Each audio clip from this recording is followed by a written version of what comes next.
Hi all, welcome you all to എൻട്രിയ. ഞാൻ കാവ്യ. ഞാൻ അനീസ. യെസ് മിസ്സേ, ഇപ്പൊ നമ്മളെല്ലാവരും എന്നെ കാണുന്ന സമയത്ത് ഇവരെല്ലാരും പ്രതീക്ഷിക്കുന്നത് HSST എക്കണോമിക്സിനെ കുറിച്ച് പറയാനായിരിക്കും എന്നായിരിക്കും അല്ലെ. എന്നാൽ അതിനെ കുറിച്ചല്ല നമ്മൾ ഇന്ന് പറയാനിരിക്കുന്നത്. നോട്ടിഫിക്കേഷൻ വന്നു കഴിഞ്ഞു അല്ലെ. ഏതിന്റെയാണ്? HSST മാത്തമാറ്റിക്സിന്റെ.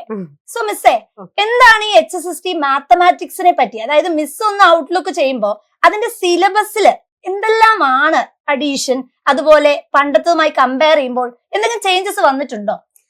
നമ്മൾ പ്രതീക്ഷിക്കുന്നത് നോട്ടിഫിക്കേഷൻ വരുന്നതിനനുസരിച്ച് തന്നെ നമ്മളുടെ HSST മാത്തമാറ്റിക്സിന്റെ സിലബസ് നമുക്കിപ്പോൾ ലാസ്റ്റ് ടൈം ഉണ്ടായിരുന്നത് തന്നെ വളരെ പെർഫെക്റ്റ് ആയിട്ടുള്ള ഒരു സിലബസ് എന്ന് തന്നെ വേണം പറയാനായിട്ട്. കാരണം നമ്മൾ സിലബസ് ഒന്ന് പരിശോധിച്ച് കഴിഞ്ഞാൽ നമ്മളുടെ PGക്ക് നമ്മൾ പഠിക്കുന്ന എല്ലാ പേപ്പേഴ്സും തന്നെ അതിനകത്ത് ഓൾറെഡി ഇൻക്ലൂഡഡ് ആയിട്ടുണ്ട്. ഇനി അഡീഷണൽ ആയിട്ട് ചേർക്കാൻ ഇപ്പോൾ നെറ്റിന്റെ സിലബസ് ഒക്കെ ആയിട്ട് നമ്മൾ കമ്പാരിസൺ നടത്തുമ്പോഴും അതിലുള്ള മാക്സിമം പോർഷൻസും ഇതിനകത്ത് ഇൻക്ലൂഡഡ് ആണ്. അപ്പോൾ ഇനി ഒരു അഡീഷൻ എന്നൊരു പ്രൊസീജിയറിലേക്ക് ചിലപ്പോൾ വരണം എന്നില്ല നമ്മൾക്കുള്ള. ഇപ്പോൾ ഈ സിലബസ് തന്നെ ഒരു നല്ല രീതിയിലുള്ള ഒരു സിലബസ് ആയിട്ട് വേണം നമ്മൾ കൺസിഡർ ചെയ്യാനായിട്ട്. മെയിൻ ആയിട്ട് ഇപ്പൊ നമ്മൾ നോക്കുകയാണെങ്കിൽ നമുക്ക് 10 മൊഡ്യൂൾസ് ആണ് ഈ HSST മാത്തമാറ്റിക്സിന്റെ സിലബസിലുള്ളത്.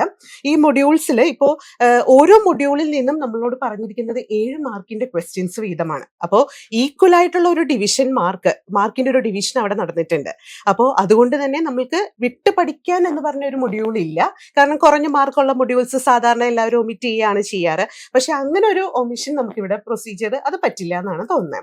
പക്ഷെ നമുക്ക് സിലബസ് പരിശോധിച്ച് കഴിയുമ്പോൾ നമ്മളുടെ PYQs അത് വളരെ ഇമ്പോർട്ടന്റ് ആയിട്ടുള്ള ഒരു കാര്യമാണ്. അപ്പോൾ ആ PYQs പരിശോധിച്ചതിൽ നിന്നും നമുക്ക് എന്ത് ചെയ്യാൻ സാധിക്കും? കുറച്ച് ടോപ്പിക്സ് നമുക്ക് വേണമെങ്കിൽ ഒഴിവാക്കാം എന്നുള്ള രീതിയിലുള്ള കുറച്ച് ടോപ്പിക്സ്. അതായത് മുൻ വർഷങ്ങളിൽ ഒന്നും തന്നെ ആ ഒരു ടോപ്പിക്കിൽ നിന്ന് ചിലപ്പോൾ ക്വസ്റ്റ്യൻസ് ഒന്നും തന്നെ വന്നിട്ടില്ല.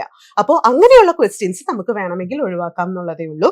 മിസ് നമ്മളെ സിലബസ് ഒന്ന് നോക്കുകയാണെങ്കിൽ ഇപ്പോൾ ഫസ്റ്റ് മൊഡ്യൂള് ലീനിയർ ഓൾജിബ്ര എന്ന് പറഞ്ഞ ടോപ്പിക്കാണ് വന്നിരിക്കുന്നത്. ഈ ലീനിയർ ഓൾജിബ്ര ടോപ്പിക്ക് നമ്മൾ പരിശോധിച്ച് കഴിഞ്ഞാൽ നമ്മളുടെ പ്രീവിയസ് ഇയർ ക്വസ്റ്റ്യൻ പേപ്പറിലും ഏറ്റവും കൂടുതൽ ക്വസ്റ്റ്യൻസിൽ ഇമ്പോർട്ടന്റ് ആയിട്ട് അവർ കൊടുത്തിരിക്കുന്ന ഒരു ടോപ്പിക്ക് തന്നെയാണത്. അപ്പോൾ അതുകൊണ്ട് തന്നെ ആ ഒരു ടോപ്പിക്ക് നമുക്ക് ഒരിക്കലും ഒഴിവാക്കാൻ പാടില്ല. മിക്ക കോമ്പറ്റേറ്റീവ് ഈ ഒരു ടോപ്പിക്കുള്ള എല്ലാ കോമ്പറ്റേറ്റീവ് എക്സാമുകൾക്കും ഉള്ള എല്ലാ ടോപ്പിക്സും തന്നെ ഇതിനകത്തും ഇൻക്ലൂഡഡ് ആണ്. അതുകൊണ്ട് ആ ഒരു മൊഡ്യൂൾ നമുക്ക് ഒട്ടും ഒഴിവാക്കി പഠിക്കാനായിട്ട് പറ്റില്ല.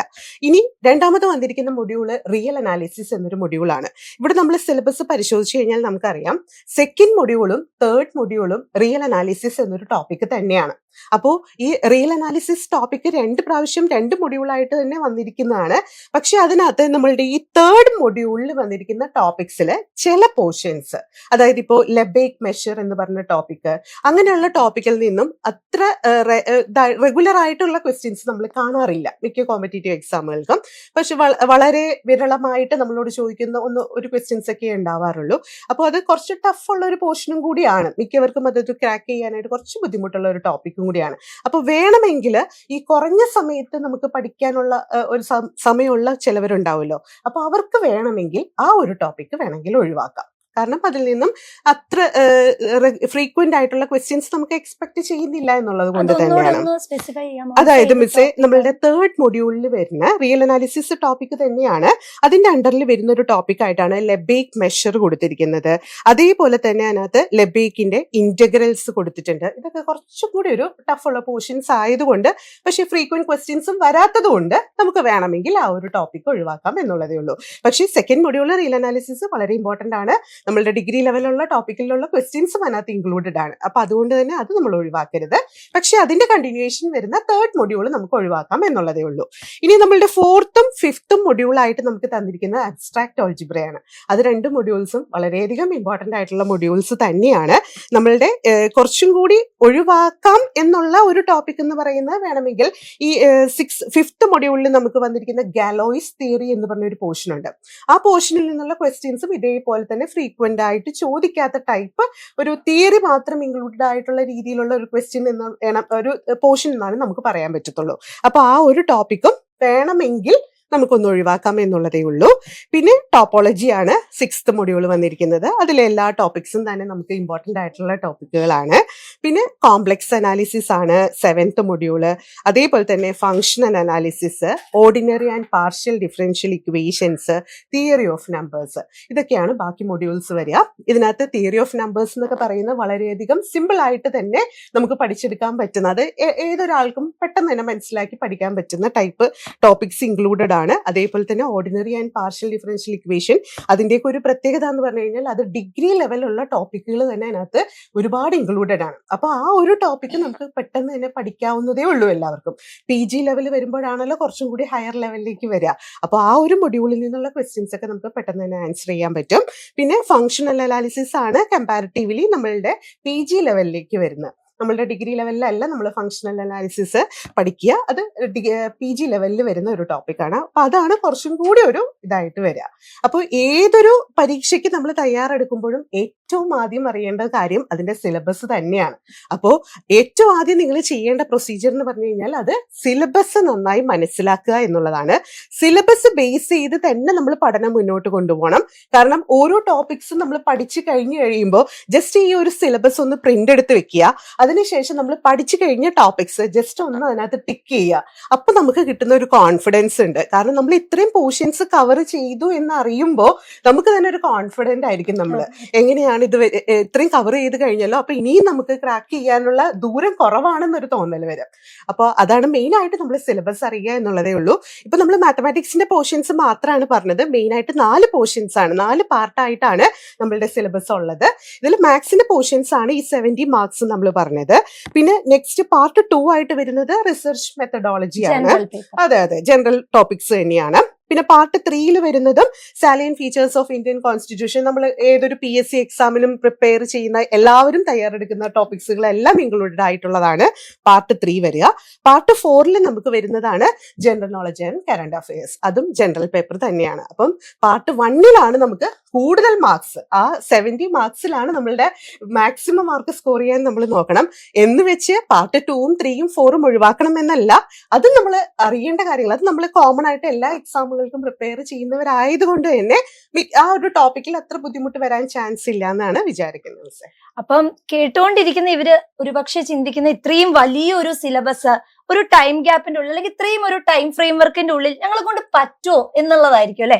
അപ്പം അനീസ മിസ്സിന് എന്താണ് ഒരു സ്ട്രാറ്റജി ആയിട്ട് ഇവർക്ക് പറഞ്ഞു കൊടുക്കാനുള്ളത്? തീർച്ചയായിട്ടും ഇങ്ങനെ ഒരു സിലബസ് കാണുമ്പോൾ തന്നെ എല്ലാവർക്കും ഉള്ള ഒരു ഡൗട്ട് ആയിരിക്കും, നമ്മൾക്ക് ഇങ്ങനെ ഒരു ഇത്രയും വലിയ സിലബസ് കവർ ചെയ്യാൻ സാധിക്കുമോ എന്നുള്ളത്. അതിനെ നിങ്ങളെ സഹായിക്കാനായിട്ടാണ് ഞങ്ങൾ എൻട്രി ടീം മൊത്തമായിട്ട് നിങ്ങളോടൊപ്പം ഉള്ളത്. കാരണം നമ്മൾ ഇതനുസരിച്ച് സിലബസ് അനുസരിച്ച് തന്നെയുള്ള ഒരു ഫ്രെയിം വർക്കാണ് നമ്മൾ ചെയ്തിരിക്കുന്നത്. ഒരു സ്റ്റഡി പ്ലാൻ ആണ് നമ്മൾ തയ്യാറാക്കിയിരിക്കുന്നത്. മാക്സിമം നമുക്കൊരു 3 months എക്സ്പെക്ട് ചെയ്യാം. ഏതൊരു നോട്ടിഫിക്കേഷൻ വന്നു കഴിഞ്ഞാൽ മാക്സിമം നമുക്ക് കിട്ടാൻ പോകുന്ന ഒരു 3 months എന്നുള്ള രീതിയിൽ തന്നെ നമുക്ക് മുന്നോട്ട് പോവാം. അതിനനുസരിച്ചിട്ടുള്ള ഒരു സ്റ്റഡി പ്ലാൻ. ഞാൻ ഈ പറഞ്ഞതുപോലെ തന്നെ നമ്മളുടെ മൊഡ്യൂൾസ് നമ്മൾ ഈക്വൽ ആയിട്ട് ഡിവൈഡ് ചെയ്തിട്ട് ഓരോ മൊഡ്യൂൾസിനും കൃത്യസമയമൊക്കെ നമ്മൾ കൊടുത്തിട്ടുണ്ട്. ഇന്ന ടൈമിന്റെ അകത്ത് നമ്മളുടെ പോർഷൻസ് കംപ്ലീറ്റ് ചെയ്യാം. അതിന്റെ അകത്ത് തന്നെ നമ്മൾ PYQs ഇൻക്ലൂഡ് ചെയ്തിട്ടുണ്ട്.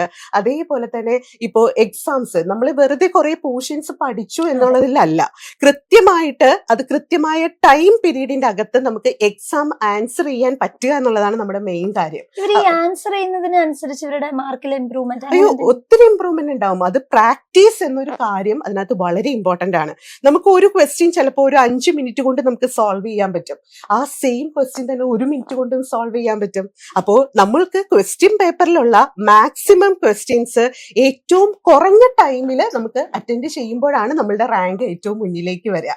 അപ്പൊ അതിനനുസരിച്ചിട്ട് ഈ എക്സാം റെഗുലർ ആയിട്ട് നമ്മൾ അറ്റൻഡ് ചെയ്ത് അത് പ്രാക്ടീസ് ചെയ്ത് പഠിക്കുമ്പോൾ മാത്രമാണ് നമുക്കത് ഈസി ആയിട്ട് ക്രാക്ക് ചെയ്യാനായിട്ട് പറ്റുക.